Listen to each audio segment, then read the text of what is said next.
pada kesempatan ini saya hendak menyampaikan tanggapan terhadap apa yang disampaikan oleh Bapak Quraisyab tentang masalah jilbab. Mudah-mudahan tanggapan ini diridhai oleh Allah Subhanahu wa taala dan dapat meluruskan pemahaman yang salah. Ingin bertanya kepada Bapak Quraisy. Kepada Pak Quraisy ya? Ya. Jilbab adalah pakaian wanita Islam dan wajib dikenakan. Bagaimana pendapat Bapak mengenai jilbab dan penerapannya dalam keluarga Bapak sendiri? Terima kasih. Kita mau tanya Ibu, apa sih artinya jilbab? Jilbab itu adalah penutup aurat seluruh badan. Bukan itu. Termasuk Bukan kepala itu. dari kepala. Justru kita baru mulai membahas apa itu jilbab. Ulama sudah beda pendapat. Ada yang katakan kerudung, ada yang katakan baju lebar dan sebagainya. Pernyataan itu tidak benar karena tidak kita dapatkan dalam buku-buku literatur fikih itu bahwa satupun ulama yang tidak mewajibkan berjilbab. Seluruh ulama telah mewajibkan berjilbab. Maka perlu kita tanyakan pada Bapak Quraisyab bahwa siapa ulama, namanya siapa, di buku mana, dan kapan menyatakan bahwa jilbab itu tidak wajib ya. Karena perbedaan ulama hanya terbatas pada dua hal saja, yaitu wajib bercadar ataupun wajib berjilbab dengan boleh membuka wajah dan kedua telapak tangan. Terus saya mau tanya Ibu sudah menutup aurat atau belum? Kalau saya rasa insya Allah dengan begini sudah. saya rasa sudah. Oh, masih ada ulama yang berkata Ibu belum menutup aurat, mestinya pakai cadar. Itu kan? Sudah beda pendapat, Bu. Ada juga ulama yang berkata yang penting itu memakai pakaian terhormat. Pernyataan yang terpenting adalah pakaian itu terhormat atau sopan. Pernyataan itu tidak tepat dan tidak benar karena tidak mempunyai kriteria yang jelas. Boleh jadi orang yang menggunakan pakaian atau wanita yang menggunakan pakaian di atas lutut yang kelihatan betisnya oleh sebagian kalangan dinyatakan terhormat. Boleh juga ada orang yang, atau bisa saja ada orang yang menyatakan bahwa pakaian renang itu adalah pakaian yang terhormat ketika ada lomba renang. Jadi kalau dikatakan ada sebagian ulama yang menyatakan yang terpenting dari pakaian itu adalah terhormat, itu tidak benar karena tidak ada satu ulama yang mengatakan demikian. Dan masalah terhormat ini tidak mempunyai batasan sehingga bisa mengacaukan pandangan, mengacaukan pemahaman. Kalau Ibu tanya bagaimana dalam keluarga saya, istri saya pakai jilbab, anak saya yang tertua pakai jilbab, atas kesadarannya, bukan karena saya perintah. Anak saya itu yang paling kecil itu yang di kedokteran, itu udah mau pakai jilbab, tapi saya bilang sadar dulu. Saya beranggapan jilbab baik, tetapi jangan paksakan orang pakai jilbab, karena ada ulama yang berpendapat bahwa jilbab tidak wajib. Ada ulama yang berkata wajib menutup aurat, sedangkan aurat diperselisihkan oleh ulama. Apakah itu aurat? Pernyataan Bapak Quraisyab bahwa sebagian ulama ada yang mengatakan bahwa jilbab itu tidak wajib, pernyataannya adalah tidak benar.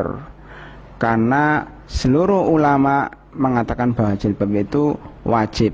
Mereka hanya berbeda apakah semua anggota tubuh wanita itu ditutup, artinya mereka mewajibkan cadar, atau pendapat kedua, atau semua anggota tubuh wanita itu ditutup kecuali wajah dan kedua telapak tangannya. Perbedaannya hanya pada dua masalah tersebut dan tidak ada satupun yang mengatakan bahwa jilbab tidak wajib.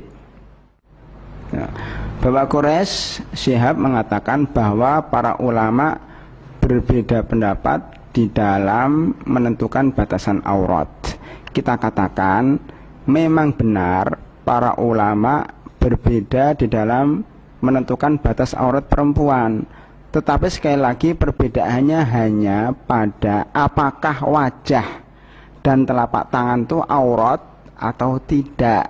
Kalau yang mengatakan aurat, mengatakan bahwa cadar wajib.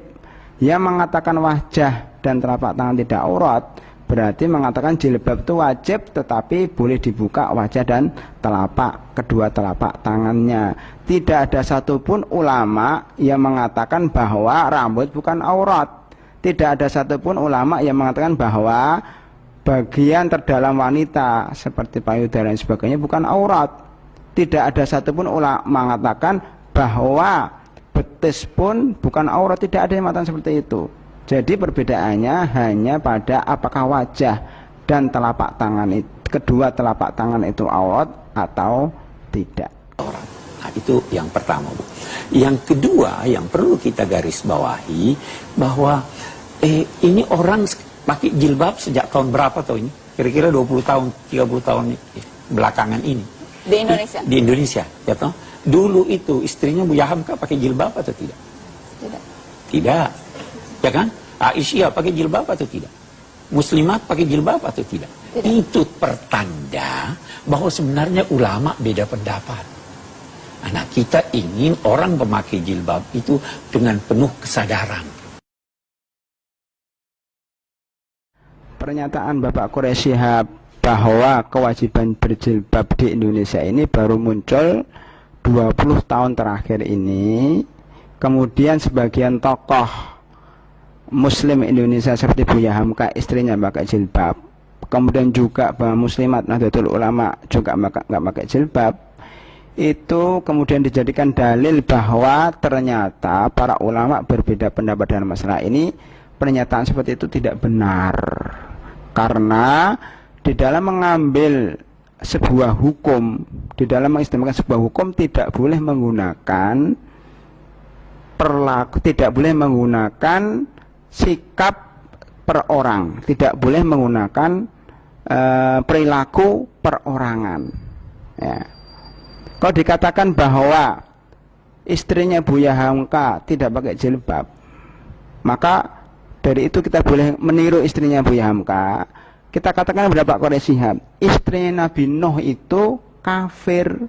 Istrinya Nabi Nuh itu kafir. Apakah terus dengan begitu kita boleh mengatakan kita boleh kafir karena istrinya Nabi Nuh kafir? Kemudian istrinya Nabi Lot itu juga kafir. Apakah kemudian kita membolehkan kita kafir karena merujuk kepada perilaku istrinya Nabi Lot? Sebagian pamannya Nabi Muhammad SAW itu juga menentang Islam. Apakah kemudian kita menyatakan bahwa boleh menentang Islam karena sebagian paman daripada Nabi Muhammad SAW itu menentang Islam?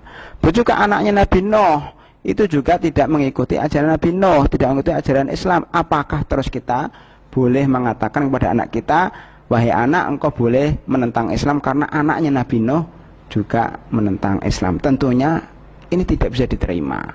Nah, jadi intinya tidak boleh menjadikan perilaku seorang tokoh atau perilaku masyarakat sebagai dasar daripada pengambilan hukum. Yang benar untuk mengambil hukum ini dasarnya adalah Al-Quran dan Sunnah serta beberapa kaidah yang telah diletakkan oleh para ulama. Dan tidak ada satupun di dalam kaidah tersebut bahwa perilaku seseorang, perilaku tokoh bisa menjadi sumber pengambilan hukum. Ya. Perlu saya tambahi di sini bahwa bisa saja ulama tersebut, tokoh masyarakat tersebut yang istrinya nggak pakai jilbab atau anaknya nggak pakai jilbab, barangkali ulama tersebut meyakini bahwa jilbab wajib, hanya saja istrinya membangkang. Atau orang tua tersebut, tokoh tersebut sudah menasihati anaknya, tetapi anaknya tidak mau mendengar nasihat bapaknya. Jadi sekali lagi, perbuatan keluarga daripada ulama itu tidak bisa dijadikan dasar untuk pengambilan hukum. Ya, yang penting begini Bu, pakaian terhormat. Pakaian terhormat. Pakaian terhormat. Itu hemat saya. Jilbab menurut Pak Quraisy. Ya. Perkataan Bapak Quraisyab, yang penting adalah pakaian terhormat. Ini adalah pernyataan yang sangat naif. Karena pakaian terhormat sekali lagi tidak mempunyai batasan yang jelas. Ya. Pakaian terhormat menurut Quraisyab berbeda dengan pakaian terhormat menurut artis. Dan berbeda pula pakaian terhormat menurut orang-orang yang lain. Sehingga pernyataan bahwa jilbab atau pakaian penting itu ada yang terhormat adalah pernyataan yang sangat naif yang jauh dari dasar-dasar agama. Berjilbab baik, bagus, tetapi boleh jadi sudah melebihi apa yang dikehendaki oleh Tuhan. Pernyataan Bapak Quraisyah bahwa jilbab itu bagus, tetapi boleh jadi orang yang pakai jilbab itu sudah melebihi apa yang dikehendaki oleh Tuhan adalah pernyataan yang sangat gegabah.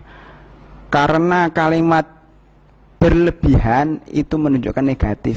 Allah Subhanahu wa ta'ala sendiri melarang kaum muslimin untuk berlebihan di dalam mengamalkan ajaran Islam.